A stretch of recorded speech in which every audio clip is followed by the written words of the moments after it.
النفس المطمئنة ارجعي إلى ربك راضية مرضية বলেন সুবহানাল্লাহ। ওই ফেরেশতা ডেকে ডেকে বলবি, ও আল্লাহর বান্দা, দুনিয়ার জীবনে তোমার উপর কত কিছু গিয়েছে, কিন্তু সর্ব অবস্থায় তুমি আল্লাহর হুকুমগুলো সঠিকভাবে পালন করেছো। অভাবে আবার সচ্ছলতায়, দিনে রাতে, শীত হোক গরম হোক, বৃষ্টি হোক বানদিন হোক, কোনো সময় তোমাকে মসজিদ থেকে কেউ আটকায় রাখতে পারে নাই। হাজারো ঝামেলার ভিতরে তুমি নামাজ পড়েছো। মুয়াজ্জিনের আজান যখন তোমার কানে গেছে, তখন তুমি আর চায়ের স্টলে বসে থাকতে পারো নাই, লাঙ্গল কোদাল নিয়ে দাঁড়িয়ে থাকতে পারো নাই, কাব্যা খেত কামারে তুমি থাকতে পারো নাই, চেয়ারের মধ্যে বসে থাকতে পারো নাই। আজানের সাথে সাথেই পাগলের মতো মসজিদের দিকে ছুটে চলে এসেছো। বলেন সুবহানাল্লাহ। এমন কিছু মুসল্লি আছে না নাই? কথা বল না। আছে। আমি এমন মুসল্লি পেয়েছি বহুত, যে যারা হাজারো ঝড় ঝামেলা যত কিছু হোক নামাজ মিস নাই। বলেন সুবহানাল্লাহ।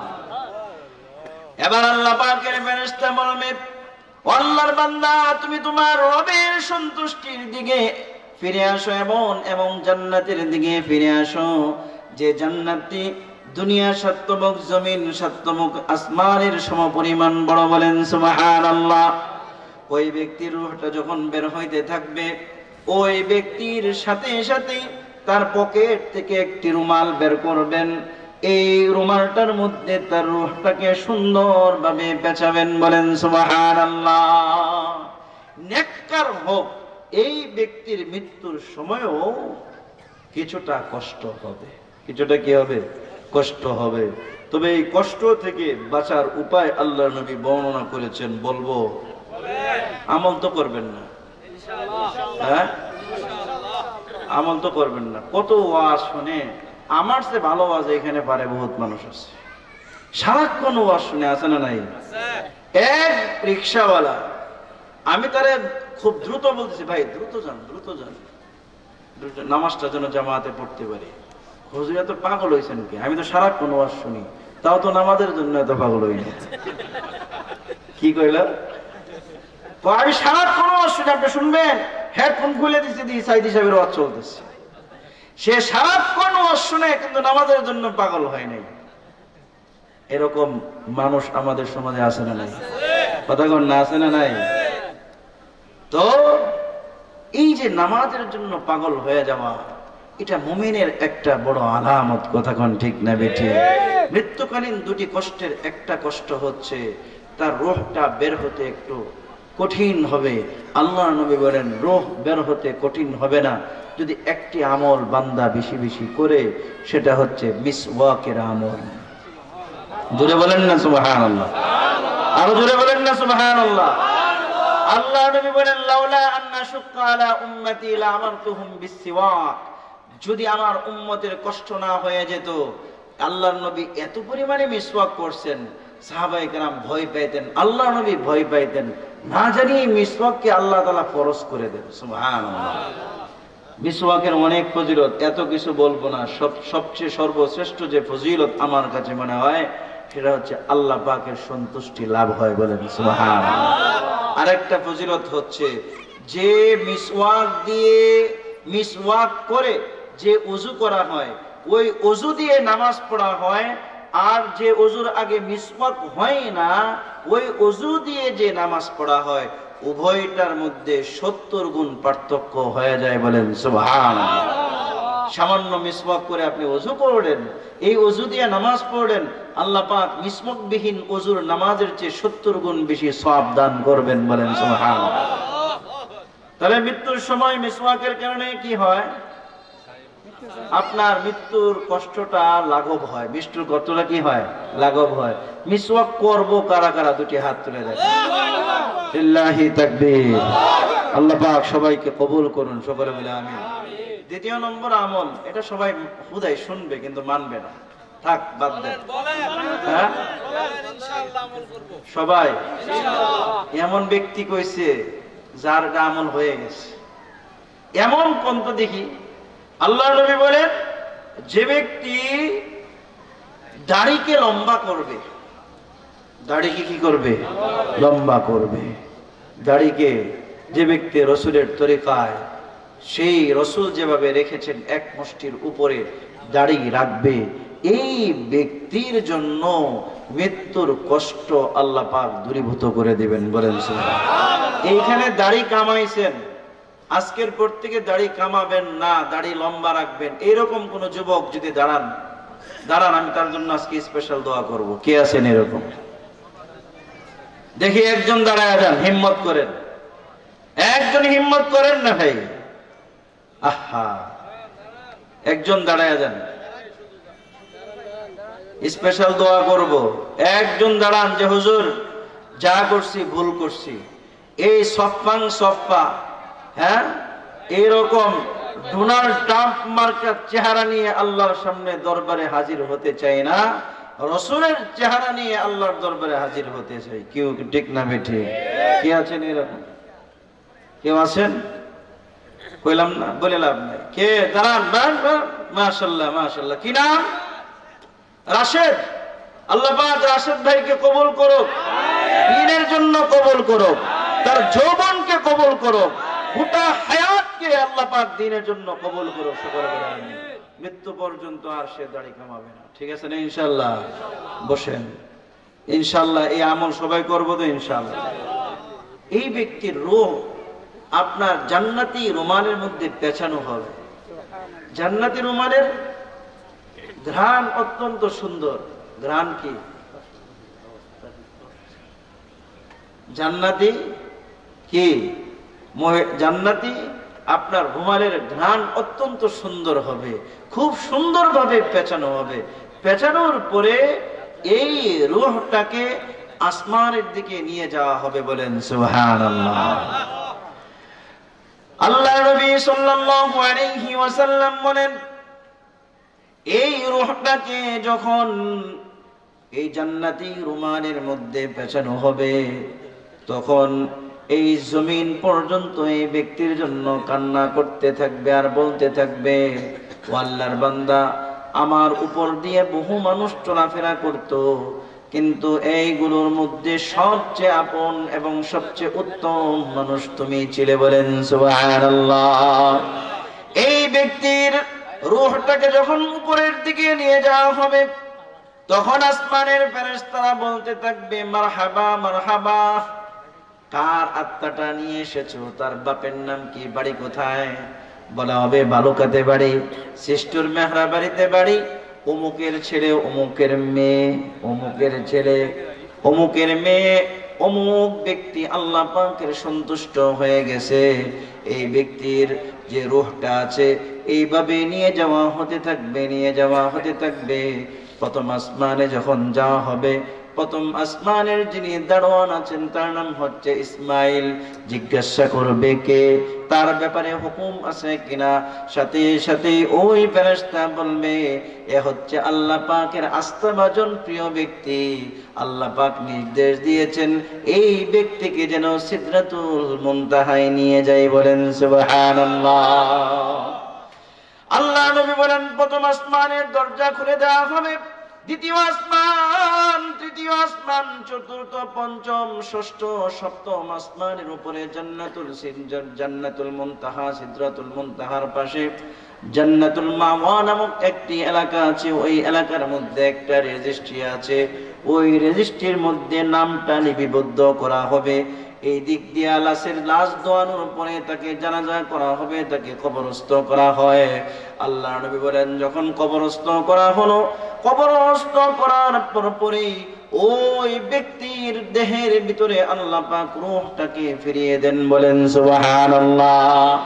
রূহকে যখন ফিরিয়ে দেন, ফিরিয়ে দেওয়ার সাথে সাথেই ফায়াতিহি মালাকান, দুজন ফেরেশতা তার কাছে আসে। আসার পরে বলে, মার রব্বুক, তোমার রব কে? ওমা দীনুক, তোমার দিন কি?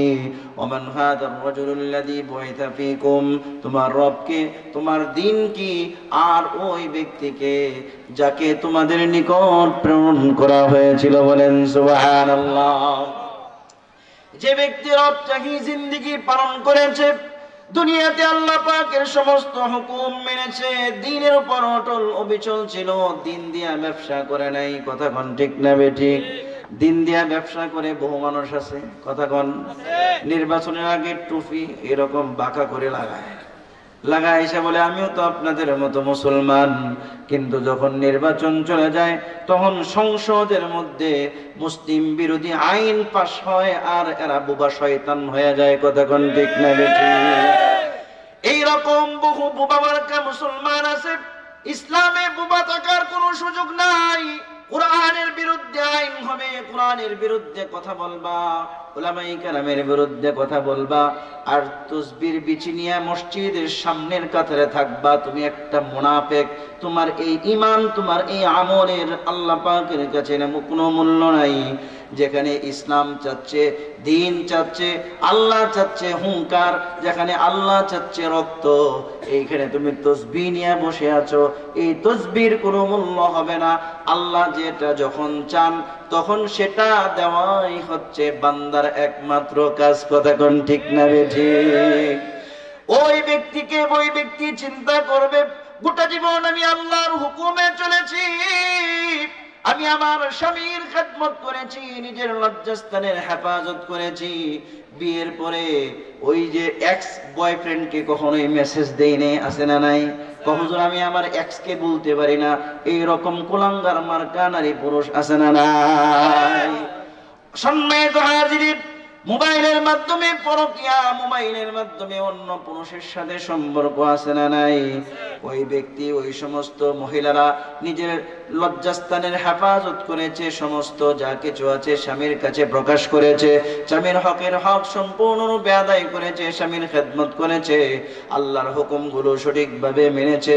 এই ব্যক্তি যখন গোটা জীবন আল্লাহর হুকুম মেনেছে, দ্বীনের উপর চলেছে, রাসূলের তরিকায় চলেছে, এই ব্যক্তিকে যখন তিনটি প্রশ্ন করা হলো, তোমার রবকে, তোমার দ্বীন কি, এই ব্যক্তিকে সাথে সাথে এই ব্যক্তি বলে রব্বি আল্লাহ দীনিয়াল ইসলাম, হাদার রাজুল হুয়া মুহাম্মাদুর রাসূলুল্লাহ।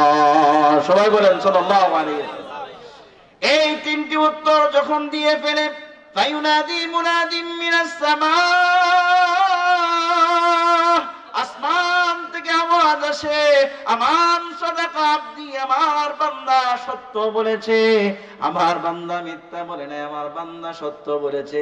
1.5 হাত 1.5 ফিট কবরটাকে প্রশস্ত করে যাও, মাদ্দা বাসরিহি, তার দৃষ্টি যে পর্যন্ত যায়, ডান দিকে যে পর্যন্ত যায়, বাম দিকে যে পর্যন্ত যায়, সামনের দিকে যে পর্যন্ত যায়, ওই পর্যন্ত কবরটাকে প্রশস্ত করে দাও। বলেন সুবহানাল্লাহ। আলবিসুহু মিনাল জান্নাহ, 60-70 টাকার যে কাফনের কাপড় আছে এটা ছেড়ে ফেলে দে, এইটা মাটি তুই খেয়ে ফেল। আমার এই ভিআইপি বান্দা, তার শরীরের মধ্যে জান্নাতের পোশাক পরিধান করিয়ে দাও। এত বড় রূপ, এত বড় যে কবর, এই কবরের মধ্যে জান্নাতের বিছানা বিছাইয়া দাও। ওয়াফতাহু লাহু বাবান ইলাল জান্নাহ, জান্নাতের একটা দরজা কবরের দিকে খুলে দাও। এই কবর থেকে জান্নাতের নাজ নিয়ামত সে যখন দেখতে থাকবে, দেখবে তার জান্নাতি হুর গালমানরা তার দিকে তাকায় হাসতেছে, সহ্য করতে পারবে না।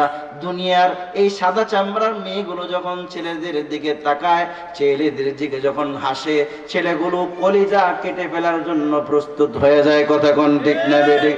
মিথ্যা বলছি না।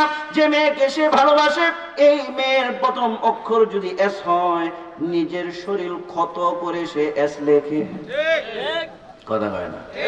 আরে মেয়ে, তুমি যে মেয়ের পিছনে ভাগতেছো, এই মেয়ে যদি 1 মাস গোসল না করে আর আশপাশে যাইতে পারবা না। কথা কোন ঠিক না বেঠিক? 1 মাস দাঁত যদি ব্রাশ না করে 10 হাত দূর থেকেও তুমি দাঁতের দুর্গন্ধ পাইবা। কথা কোন ঠিক না বেঠিক? কিন্তু এই ব্যক্তি মৃত্যুর পরে যে জান্নাতের নাজ নিয়ামত দেখছে, জান্নাতীর যে হুর দেখছে, এই হুর গুলো দেখে এই কবরস্থ ব্যক্তি পাগলের মতো হয়ে যায়, দৌড় দিতে যায়। ফেরেশতারা কয়, মিয়া বসো, তোমার ওইখানে যাওয়ার এখনো সময় হয় নাই। নাম কানাউমাতিল আরুস। বলেন আল্লাহু আকবার। ওই ব্যক্তিকে বলা হয়, ও বান্দা, তুমি একদম নবদম্পতি, বাসর করে নির্দ্বিধায় নির্বিঘ্নে নিরাপত্তায় যেভাবে ঘুমায়, কেউ তাদের ডিস্টার্ব করে না।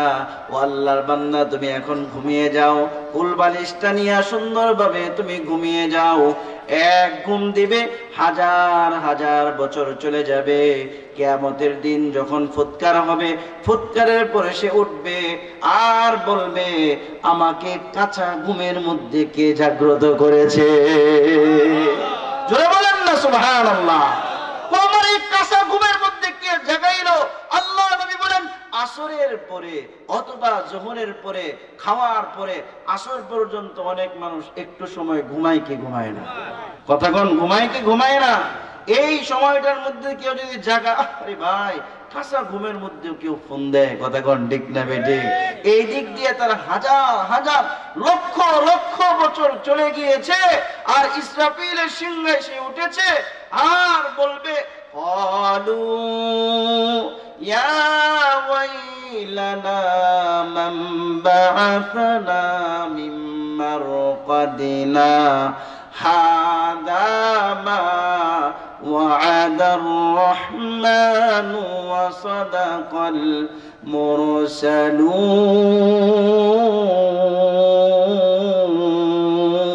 المرسلون। আল্লাহ রাব্বুল আলামিন বলবে, আমি তোমাদেরকে জাগাইছি। কবরের মধ্যে তো তুমি একটা ফার্স্ট ইমিগ্রেশনের মধ্যে তুমি ছিলা। ইমিগ্রেশন শেষ, চেকআপ শেষ, সব কিছুই শেষ, ফ্লাইট রেডি, মিজানের পাল্লা রেডি, সবকিছুই রেডি। আমলনামা মিজানের পাল্লায় দেওয়া হবে, ডান হাতে জান্নাতের সার্টিফিকেট দেওয়া হবে। বিদ্যুৎ গতিতে ফুলসিরাত পার হয়ে যাবে, একদম 6000 কিলোমিটার 6 ঘন্টায় বাংলাদেশ থেকে সৌদি আরব চলে যায়। কথা কোন ঠিক না বেটি? ওই যে তার যে দেশ, জান্নাত নামক দেশ, জান্নাত নামক বাড়িতে সে যাবে। ওই বিশাল বড় ফুলসিরাত, লক্ষ লক্ষ মাইল দূরত্বের ফুলসিরাত কয় মুহূর্তের মধ্যে পার হয়ে তার আসল বাড়ি জান্নাতে এসে পৌঁছে যাবে। বলেন সুবহানাল্লাহ। এর বিপরীতে যে ব্যক্তি বদকার হবে, নামাজ পড়ে নাই, রোজা রাখে নাই, হজ করে নাই, যাকাত দেয় নাই, পর্দা করে নাই, নিজের লজ্জাস্থানের হেফাজত করে নাই, স্বামীকে কথায় কথায় জ্বালাইছে, আছে না নাই? স্বামীরে কথায় কথায় জ্বালায়। মা বোনরা, আল্লাহ নবী মেরাজ থেকে আসার পরে বলছেন, দুটি কারণে আমি মহিলাদেরকে সবচেয়ে বেশি জাহান্নামে দেখেছি। এক নাম্বার কারণ হচ্ছে এরা হচ্ছে কিনা নাশকর, বেশি বেশি কি করে নাশকর করে, স্বামীর নাশুকরিয়া সবচেয়ে বেশি করে। কথা কোন ঠিক না বেঠিক? আল্লাহ নবী বলেন, মহিলারা হচ্ছে এমন জাত, 18 বছর সকাল থেকে সন্ধ্যা তার সব মন মতো আপনি করলেন, সব কিছু করলেন, 18 বছরের মাথায় এসে যদি তার মনের বিপরীত কোনো কিছু করে বলেন, তখনই মা বোনরা বলে, গোটাটা জীবন শেষ করে ফেলছে, তোমার কাছে কিচ্ছু পাই নাই। কথা কোন ঠিক না বেঠিক? আছে না নাই? মা বোনরা কি শুনতেছে নাকি? প্যান্ডেল আছে মহিলাদের? আচ্ছা, যাই হোক, হ্যাঁ শোনা যায়, যাই হোক। দ্বিতীয় নম্বর হচ্ছে, আর খুব বেশি পরিমাণে লানত করে মহিলারা, কথায় কথায় লানত, কথায় কথায় কি করে লানত করে। দেখবেন ঘর থেকে বাচ্চা গেছে গা বলে না করে, এই রাস্তা গিয়ে পরে মরতে পারিস না, এটা করতে পারিস না, ওইটা করতে পারিস না। কথা কোন ঠিক না বেঠিক? অধিক পরিমাণে নাশকর আর অধিক পরিমাণে লানতের কারণে এরা জাহান্নামের মধ্যে যাবে, বলেন নাউজুবিল্লাহ। আর মহিলারা হচ্ছে আমাদের বাংলাদেশের মোটামুটি একটা সংসদ ভবনের সদস্য। সংসদে যেমন গোটা জাতিকে নিয়ে আলোচনা হয়, দুজন মহিলা যদি বসে গোটা এলাকার কি খবর সবকিছু জানা যায়। কথা কোন ঠিক না? গীবতের বাক্স মহিলাদের মধ্যে আছে। কোন বেড়া কি করছে, কোন বেডি কি করছে, কোন জায়গা মহিলা, কোন মেয়ে কার সাথে ভাগ্যে গেছে, কয়দিন সংসার করছে। কথা কোন ঠিক না বেডি? আর মহিলাদের কাছে কোনো কিছু না বলে এই মসজিদের মাইকে এসে বলবেন, তাহলেও কম প্রচার হবে, মহিলার কাছে বললে যত বেশি প্রচার হবে। কথা কোন ঠিক না? অনেকেই কয়, হুজুর আমার বউর কাছে খুব গোপনীয় ভাবে একটা কথা বলছিলাম। আমি সেটা মারাত্মক ধরনের আপনি গোপনীয়, এমন গোপনীয় করছেন যে এইটা মোটামুটি আগে যাও 2-4 জন জানতো, এখন গোটা এলাকা জানবে। কথা কোন ঠিক না বেটি? মা বোনরা কথা নিজেদের ভিতরে আটকে রাখতে পারে না, তবে আটকে রাখা এটাও একটা মুমিনার গুণ। কথা কোন ঠিক না বেটি? যাই হোক, যে ব্যক্তি নামাজ পড়াই, রোজা রাখে নাই, এই ব্যক্তির মৃত্যুর সময় যখন ঘনিয়ে আসবে, তখন এই ব্যক্তির কাছেও ফেরেশতা আসবে 501 জন। কয়জন বলবো না, শেষ করে দিব। হ্যাঁ, বিরক্ত হচ্ছেন তো? 501 জন ফেরেশতা আসবে। বলছিলাম ব্যক্তি যেমন ভিআইপি হয়, তাকে রিসিভ করার জন্য এত বেশি ভিআইপিরা আসে। ব্যক্তি যদি কুখ্যাত সন্ত্রাস হয়, দাগি সন্ত্রাস হয়, তাকে গ্রেফতার করার জন্য পুলিশ কি 1-2 জন আসে? কথা কন না। 1-2 জন আসে নাকি বিশাল বড় টিম নিয়ে আসা হয়? চতুর্পাশ থেকে ঘেরা